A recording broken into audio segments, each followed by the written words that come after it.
Mga ka-amazing, kung iniisip mo kung saan ka pupunta ngayong 2026 para sa ultimate na bakasyon, handa ka na bang madala sa mga lugar na parang nasa ibang bansa, pero nasa Pilipinas lang pala?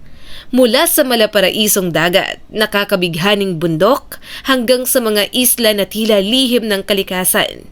Ang listahang ito ay siguradong magbibigay sa iyo ng ideya kung saan mo dapat gastusin ang iyong next travel. At siguraduhin mong manatili hanggang dulo dahil ang top 1 natin ay isang destinasyon na patok ngayon at maraming hindi mo pa napupuntahan. Kaya naman mga ka-amazing, simulan na natin. Number 10, Camiguin. Ang Camiguin ay isang maliit ngunit napakagandang isla sa Northern Mindanao na kilala bilang Island Born of Fire. Sa dami ng bulkan nito, hindi nakapagtataka kung bakit puno ito ng natural wonders na kakaiba sa ibang lugar sa Pilipinas. Isa sa pinakasikat dito ay ang White Island.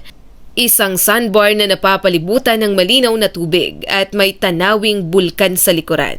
Kapag nandito ka, parang nasa isang postcard na hindi mo gugustuhing umalis. Bukod sa beach, kilala rin ang Camiguin sa kanilang hot and cold springs. Pwede kang mag-relax sa Ardent Hot Spring o kaya naman ay magpalamig sa Santo Niño Cold Spring na parehong perfect para sa mga gustong magpahinga. Kung naghahanap ka ng lugar na hindi pa gaanong crowded pero puno ng ganda, ang Camiguin ay isang hidden gem na dapat mong puntahan ngayong 2026. Number 9, 100 Islands, matatagpuan sa Pangasinan. Sa Pangasinan, matatagpuan ang isa sa pinakakakaibang tanawin sa Pilipinas, ang 100 Islands. Mahigit 100 maliliit na isla ang makikita dito. Bawat isa ay may sariling karakter at ganda. Isa sa pinaka-popular na activity dito ay ang island hopping. Sa loob lamang ng isang araw, pwede mong libutin ang iba't ibang isla.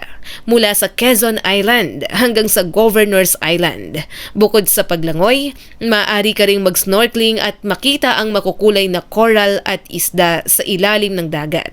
Para sa mga adventurous, may cliff diving spots din dito. Kung gusto mo ng masaya at action-packed na bakasyon, kasama ang pamilya o barkada, siguradong swak sa'yo ang lugar na ito. Number 8, Puerto Galera. Matatagpuan sa Oriental Mindoro. Isa sa mga pinakamalapit na beach destination mula sa Metro Manila ay ang Puerto Galera. Dahil sa accessibility nito, naging paborito ito ng maraming turista. Kilala ito sa White Beach na puno ng buhay, lalo na sa gabi. Dito makikita ang iba't ibang bars, restaurants at live music na nagbibigay ng vibrant nightlife. Para naman sa mga mahilig sa diving, ang Sabang area ay isa sa mga pinakamahusay na dive spot sa Pilipinas. Makikita rito ang iba't ibang marine life na talaga namang kahanga-hanga. Kung gusto mo ng kombinasyon ng relaxation at party vibe, Puerto Galera ang perfect na choice. Number 7, La Union, o mas kilala rin sa tawag na LU. Ang La Union o mas kilala bilang LU ay isa sa mga trending na destination ngayon, lalo na sa mga kabataan. Kilala ito bilang surfing capital ng Northern Luzon. Bukod sa surfing, sumikat din ang LU dahil sa aesthetic cafes at chill na vibe. Maraming Instagrammable worthy spots dito na perfect para sa content creators. Sa hapon, napakaganda ng sunset sa LU. Maraming turista ang nagtitipon sa tabing dagat para lang panoorin ang paglubog ng araw. Kung gusto mo ng laid-back na bakasyon na may konting adventure, LU ang lugar para sa'yo. Number 6, Zambales. Kung gusto mo ng escape mula sa city life, Zambales ang isa sa pinakamagandang puntahan. Malapit lang ito sa Manila pero parang ibang mundo ang mararanasan mo. Kilala ang Zambales sa mga cove, katulad ng Anawangin at Nagsasa. Dito napapalibutan ka ng bundok, dagat at katahimikan. Isa rin sa mga sikat na spot dito ang Putipot Island, isang maliit na isla na may malinaw na tubig at mapuputing buhangin. Perfect ang Zambales para sa camping, bonfire at disconnecting sa stress ng buhay. Number 5, Bohol. Ang Bohol ay hindi lang basta destinasyon. Isa itong lugar na parang pinagsama ang kagandahan ng kalikasan at katahimikan ng probinsya. Isa ito sa mga pinakabalanseng travel destination sa Pilipinas dahil meron itong bundok, ilog at dagat all in one place. Kapag binanggit ang Bohol, unang pumapasok sa isip ang Chocolate Hills. Mahigit 1,200 na maliliit na burol ang makikita dito na nagiging kulay tsokolate tuwing tag-init. Isa itong natural wonder na talagang kahanga-hanga at isa sa pinaka-iconic na tanawin sa Pilipinas. Pero hindi lang yan. Nandito rin ang Philippine tarsier, isang maliit na hayop na sobrang bihira at sensitibo. Sa Tarsier Sanctuary, makikita mo sila sa kanilang natural na habitat. Tahimik ang paligid at mararamdaman mo ang respeto sa kalikasan habang pinagmamasdan sila. Para naman sa beach lovers, ang Panglao Island ay isa sa pinaka-premium na beach destinations ngayon. Crystal clear ang tubig, pino ang buhangin at napakaraming luxury resorts na nagbibigay ng world-class experience. Bukod pa rito, pwede ka ring sumakay sa Lobok River Cruise kung saan kakain ka habang dumadaan sa luntiang kapaligiran. May live music paminsan, isang relaxing na experience na kakaiba sa typical na beach trip. Sa kabuuan, ang Bohol ay isang destinasyon na hindi ka bibiguin. Mapapa-adventure, relaxation o family bonding. Lahat meron dito. Number 4, Siargao. Ang Siargao ay hindi lang basta isla.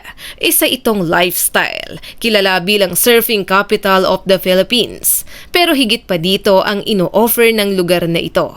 Sa Cloud9, mararanasan mo ang world-class waves na dinadayo ng surfers mula sa iba't ibang bansa.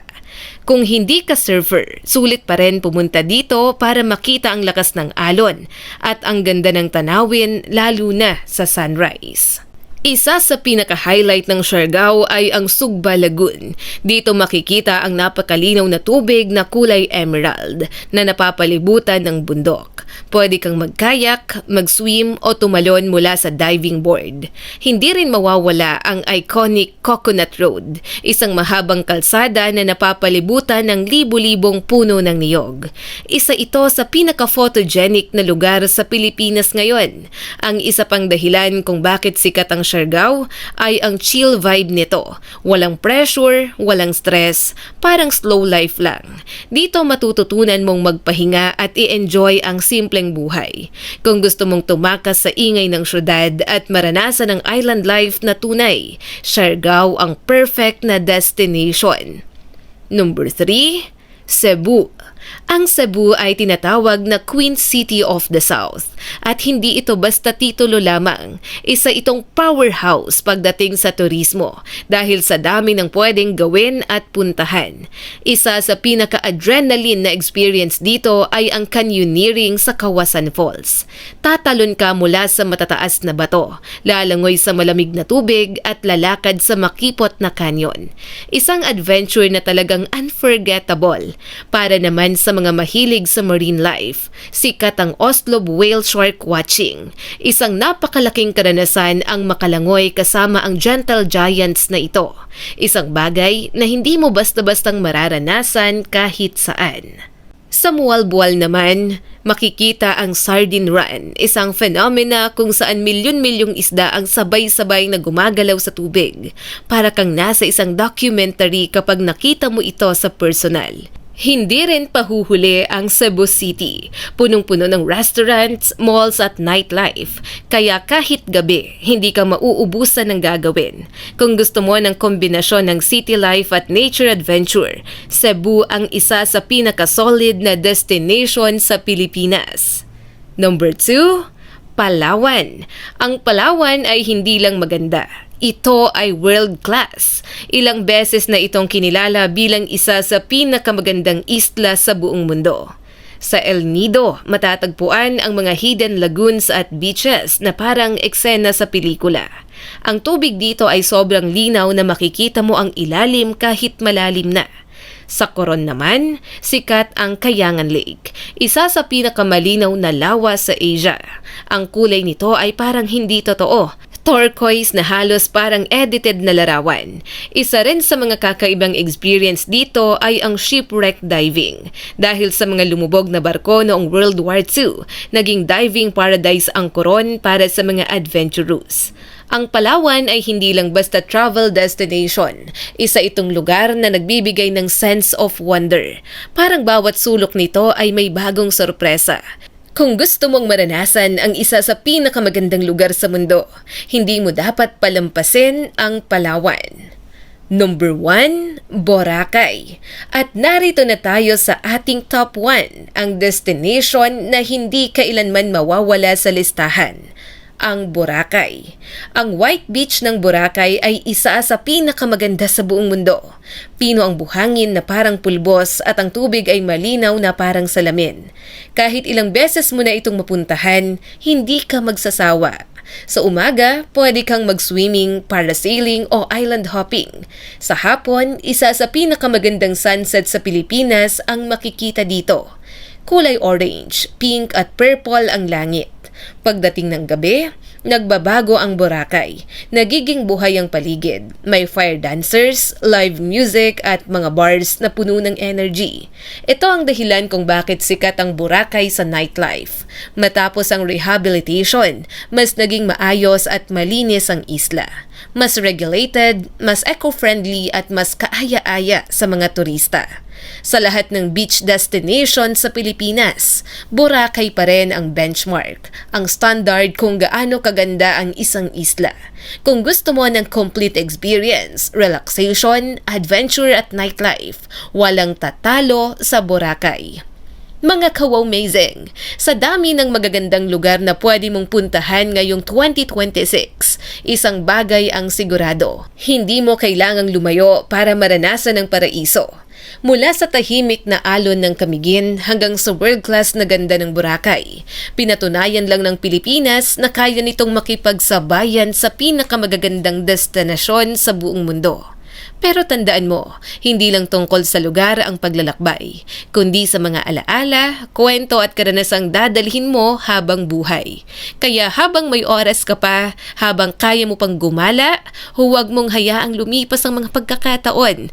Mag-ipon ka, magplano ka at higit sa lahat, lakasan mo ang loob mong tuklasin ang mundo. Dahil minsan ang pinakamagandang adventure sa buhay ay nagsisimula sa isang simpleng desisyon. Yon ay ang umalis at ang maglakbay. Ka-wowmazing, alin sa mga lugar na ito ang napuntahan mo na o ang balak mong puntahan ngayong 2026? I-comment lang yan sa comment section sa ibaba. At syempre, kung nagustuhan mo ang video na ito, huwag kalimutang mag-like and subscribe at pakishare na rin para mas marami pa ang makapanood.